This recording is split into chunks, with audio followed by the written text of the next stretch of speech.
Hello everyone, welcome back to my YouTube channel or welcome to my new video. So finally your girl is back with another super productive study vlog.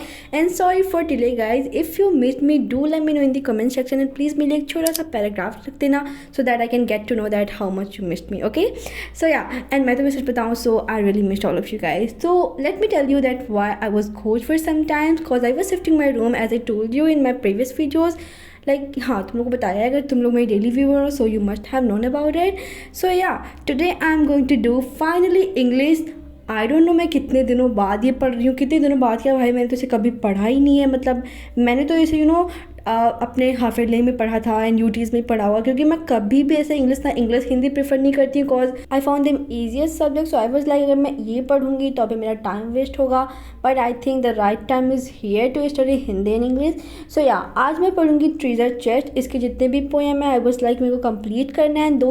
इसमें 5 ही करने ही है, तो 3 तो मैंने half early में कर लिए थे, बट अभी मेरे को बिल्कुल भी याद नहीं है. बट आई हैव आइडिया कि उस पोएम्स में क्या हो रखा है एंड 2 वाले का तो मतलब मेरे को कोई आइडिया भी नहीं है कि इसमें क्या है क्या नहीं है.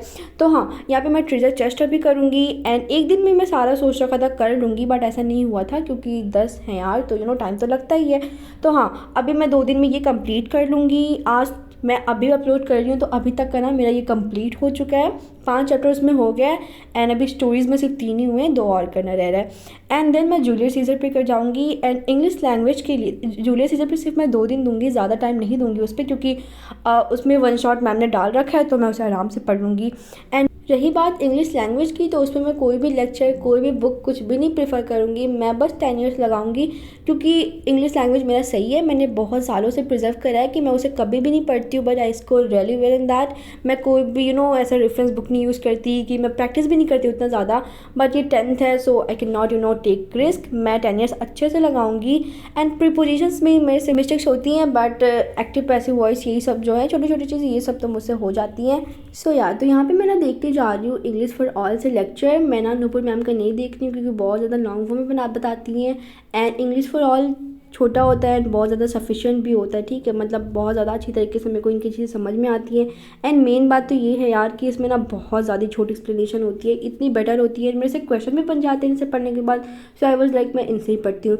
एंड तुम लोग मुझे कमेंट्स में बताओ तुम नूपुर मैम से पढ़ते हो या फिर तो इंग्लिश फॉर ऑल से पढ़ते हो. एंड बहुत लोगों का मैंने कमेंट्स में भी देखा है कि सब सुधीर सर बोलते हैं, but I don't find them very useful, but that's totally okay. ठीक है, तो उसके बाद ना मैंने 3 शायद ख़त्म किए थे पोएम. हाँ, 3 पोएम ख़त्म करने के बाद मैं ना यहाँ पे बायोलॉजी का रिवीजन करना स्टार्ट कर दी थी. बायो का मतलब मैंने मैम का लेक्चर लगाया हुआ था जो ये इसमें सिर्फ क्वेश्चन करा रही है. ठीक है, सिर्फ क्वेश्चन करा रही है, जो कि बहुत ज़्यादा सही चीज़ है यार. एंड मैं तुम्हें सच बताऊँ ना, बायो एक टाइम पर मेरे को लगता था कि ये मेरे लिए नहीं चीज़ सही है, मतलब मुझसे नहीं होता था. मोस्ट ऑफ द टाइम बहुत सारे क्वेश्चन गलत होते थे, but after sometimes I realise भाई ये तो बहुत आसान है, बहुत ज़्यादा ईजी सब्जेक्ट है. पता है इस पर ना जितना तुम ज़्यादा क्वेश्चन प्रैक्टिस करोगे बायो में, तुम्हारे कंसेप्ट उतनी ज़्यादा क्लियर होंगे. एंड मेरे को तुम लोग से ये भी जानना है यार कि तुम लोग क्वेश्चन प्रैक्टिस कहाँ से करते हो, लाइक सिर्फ अपने सलीना की बुक से करते हो या फिर तो कोई और रेफरेंस बुक लेते हो. क्योंकि मुझे ना बायो में बहुत ज़्यादा रिवीजन करना है. मैं सोच रही हूँ शायद मैं एक रेफरेंस बुक भी ले लूँ, क्योंकि बायो में मैंने बहुत कम प्रैक्टिस की है, क्योंकि सलीना तो मेरे पास थी ही नहीं. तो एंड जो मेरे पास बुक है भाई उसमें तो इतने कम क्वेश्चन है, सिर्फ 10 ईयर्स भरे पड़े हैं उसमें. तो इसलिए मैं सोच रही थी ना कि मैं रेफरेंस बुक लूँ. और तुम लोग मुझे कमेंट्स बताओ कि सबसे बेस्ट कौन है, लाइक मैं किसे ले सकती हूँ. तो हाँ, यहाँ पे मैम ना 3-4 अलग प्लांट फिजियोलॉजी का, जेनेटिक का, सेल साइकिल का, तीनों का रिवीजन करवा रही थी. सिर्फ इसमें क्वेश्चन करवा रही थी. पता है पिछले साल कैसा होता था, जो कि पिछले साल के बैच के बच्चे थे, उसमें ना मैम अच्छी तरीके से सब कुछ चीज़ें एक्सप्लेन करती थी. सारी चीज़ें दोबारा होती थी रिवीजन सेशन में. बट इस बार क्या हो रखा है ना कि तुम्हें सिर्फ क्वेश्चन प्रैक्टिस करा रही है, which is an really best thing. मतलब मुझे तो ना बहुत सही चीज़ लगा. तो या एंड देन उसके बाद मैं ना बायोलॉजी की 10 ईयर्स लेके मैं बैठ गई थी करने, क्योंकि 10 ईयर्स मैंने इसके नहीं करे थे. मुझे बहुत ज़्यादा ईजी लग रहा था एंड मेरे को फिजिक्स भी करना रह रहा था. तो मुझे ना बहुत ज़्यादा घबराहट हो रही थी कि बायो तो इतना आसान है यार और फिजिक्स तो मेरा हो ही नहीं रखा है. तो बायो को मैंने छोड़ दिया था उस टाइम, मैंने नहीं करा था. बट मैं आज करूँगी. मैंने सोचा कि 4-5 साल का एक ही बार में करके ख़त्म कर दूँ, क्योंकि 5 साल का ही मैं ज़्यादा से ज़्यादा करूँगी अभी के लिए. एंड एग्ज़ाम टाइम में जो हमें बीच में लीव मिलेंगे उसमें मैं ज़्यादा से ज़्यादा सब कुछ कवर कर लूँगी. सैम्पल पेपर भी मैंने अभी इसका नहीं करा है. सैम्पल पेपर सिर्फ और सिर्फ मैंने फिज़िक्स का करा है, केमिस्ट्री का भी नहीं करा है, बायो का भी नहीं करा है, मैथ का भी नहीं करा है. भाई ठीक है, हाँ मैं हूँ बहुत ज़्यादा लापरवाह, बट कोई बात नहीं यार। अभी ना मैं सब कुछ करने का सोच रही थी यार, बट ये रूम शिफ्टिंग के टाइम में सब कुछ बर्बाद हो गया। बट ठीक है यार, जितना भी टाइम मिला हम उसे यूटिलाइज़ करते हैं। एंड जो ये जो 18 दिन 17 दिन तो 15 दिन भी मुश्किल से हो भाई। तो हाँ, इसमें ना मैं सिर्फ और सिर्फ इंग्लिश करूँगी एंड फिजिकल एजुकेशन करूँगी। मैं कुछ भी एक्स्ट्रा नहीं पढ़ने वाली हूँ, सिर्फ इंग्लिश एंड करूँगी वो। एंड फिजिकल एजुकेशन के लिए प्लीज़ मुझे ना तुम लोग कोई टिप बताओ कि हाँ भाई क्या था, क्या कैसे करना है कैसे नहीं करना है, क्योंकि मुझे बिल्कुल भी नहीं आता, कुछ ही नहीं आता।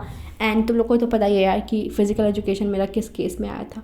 ठीक है, तो हाँ यहाँ पे मैंने 10 ईयर्स लिख के प्रैक्टिस करी थी, लिख के प्रैक्टिस नहीं कर रही थी। जो चीज़ें मेरे को नहीं समझ में आ रही थी, जो कि मुझे नहीं आ रही थी, उसे मैं लिख रही थी। एंड मैं डायग्राम भी बना रही थी, क्योंकि डायग्राम ना बायो में बहुत ज़्यादा इंपॉर्टेंट है ना। तुम बायो में डायग्राम कभी भी नहीं छोड़ सकते, क्योंकि लेबलिंग के लिए आ जाता है, उससे रिलेटेड बहुत सारे क्वेश्चन आते हैं। तो हाँ, एंड देन उसको करने के बाद ना मैं ना सोच रही थी कि मैं हिस्ट्री का रिवीजन करूँ। एंड तुम लोग प्लीज़ ये मत सोचना भाई कि ये एक दिन में मैंने पढ़ा है, तुम लोगों ने इतना एक दिन में पढ़ा होगा। मैंने ये ना तो पूरे के पूरे हफ्ते में इतना पढ़ाई किया, मैं तुम्हें सच बता दूं, क्योंकि रूम शिफ्टिंग एंड बीच में मेरी तबीयत बहुत ज़्यादा ख़राब हो गई थी, लाइक लिटरली बहुत ज़्यादा, तो इसलिए ज़्यादा पढ़ाई नहीं हो पाई यार। एंड ये जितने भी सारे व्लॉग क्लिप्स हैं ना, ये एक हफ्ते के तो पूरे के पूरे होंगे। तो हाँ, यहाँ पे मैं हिस्ट्री रिवीजन करने वाली थी। हिस्ट्री मैंने अच्छे से पढ़ लिया था, मैंने इसके क्वेश्चन भी प्रैक्टिस किए थे, 10 ईयर्स भी लगाया था। बट भाई प्रॉब्लम ये है कि ये चीज़ मेरे को याद ही नहीं रहती। मतलब हिस्ट्री तो मेरे लिए बनी नहीं, मेरे को ऐसा लगता है। मेरे को बहुत गुस्सा आता है, मैं इतना लिख के प्रैक्टिस करती हूँ, बट स्टिल मेरे को वो वाली क्लियरिटी नहीं आती कि हाँ भाई अब तो तुम 1 महीने बाद भी पूछोगे तो मेरे को याद रहेगा, ये वाली चीज़ ही नहीं है। पर क्लास 8 तक भाई इतनी शॉर्ट थी लाइफ ना कि मैं फर्स्ट टर्म में याद करती थी एंड मैं अपने फाइनल भी दे सकती थी बिना रिवीजन के। But I just don't know ये 10th में ही मेरा दिमाग क्यों कम हुआ। लाइक तुम्हारी बहन की ना किस्मत ही खराब है यार। बट कोई बात नहीं यार, चलो ठीक है। तो मैं यहाँ पे रिवीजन करने लग गई थी। मैंने सोच रखा था कि सिर्फ मैं 5 चैप्टर्स करूँगी, मुस्लिम लीग तक मैंने सोच रखा था कि करूँगी, क्योंकि उससे आगे था मतलब मेरी हिम्मत नहीं थी, क्योंकि मेरी तबीयत बहुत ज़्यादा ख़राब हो रखी थी। एंड मैं तुम्हें बताऊँ ना कि मैंने ना हिस्ट्री में सेलेक्टिव स्टडीज़ की है, सेलेक्टिव स्टडीज़ नहीं की है, मैं तुम्हें ये बताने वाली थी। हाँ, मैंने सिर्फ एक चैप्टर छोड़ रखा है, मैंने ज़्यादा चैप्टर नहीं छोड़ा है, क्योंकि खौफ आ गया था मुझे कि भाई इससे ही क्वेश्चन आ गए तो मेरा क्या होगा। ठीक है, तो हाँ यहाँ पे मैं लिख के प्रैक्टिस कर रही थी। मैं तुम्हें ना बता दूँ भाई, मैं जब भी हिस्ट्री सिर्फ या फिर तो ज्योग्राफी पढ़ती हूँ, मैं लिख के ही प्रैक्टिस करती हूँ, या फिर तो केमिस्ट्री भी। हाँ, ये सब मैं लिख के ही प्रैक्टिस करती हूँ, क्योंकि ये सब में ना मेरे को बिल्कुल क्लियरिटी आती नहीं है कि हाँ, मतलब मुझे खुद पे मोटिवेशन ना इतना बिलीव ही नहीं है भाई कि मैं ऐसे पढ़ लूँ एंड हाँ मेरे को लगे हाँ मेरे को याद हो गया। ऐसा लगता है कि भाई बस बोले जा रही हूँ, कुछ हो नहीं रहा है। तो हाँ, मैं लिख के हमेशा प्रैक्टिस करती हूँ। And do let me know about your कि तुम लिख के प्रैक्टिस करते हो या नहीं करते हो। एंड बहुत लोग बोलेंगे कि भाई अभी टाइम नहीं है ऐसा वैसा, पर ठीक है यार, जब मैं करती हूँ ना तो मैं सोचती हूँ कि मैं अच्छे से ही कर लूँ। अब क्या ही करना है, अब जो कर रही हूँ वो अच्छे से करूँ।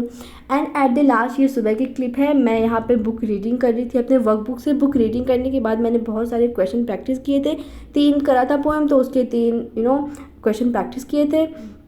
एंड आज मैं कंप्लीट कर लूँगी। कल से मैं जूलियस सीज़र पढ़ना स्टार्ट कर दूँगी, उसे 2 दिन लगेंगे। एंड देन जो उधर 10 दिन बचेगा उसको सिर्फ मैं इंग्लिश लैंग्वेज पे दूँगी। एंड सो यार that it is for today's video. Do let me know in the comment section कि तुम्हें वीडियो कैसा लगा। So yeah that it is for today's video. Till then bye bye.